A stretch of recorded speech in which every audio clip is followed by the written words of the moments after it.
15 शाबान की रात, शब कदर, कदर की रात, ईद उल फितर की रात, ये वो रातें हैं जो पहली उम्मतों को अल्लाह ने नहीं अता फरमाई।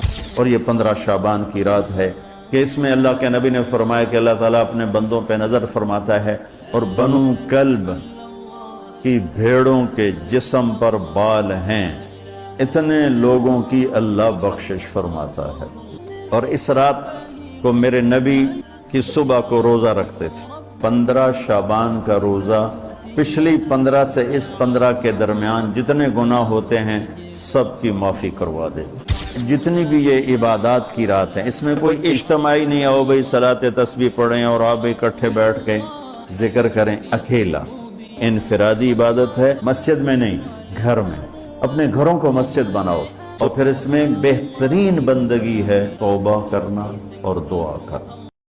शब कदर में जिब्रील उतरते हैं, फरिश्ते उतरते हैं, सारी दुनिया में फैल जाते हैं। फिर जो लोग दुआएं कर रहे हैं, नमाजें पढ़ रहे हैं, उनके साथ आमीन कहते हैं।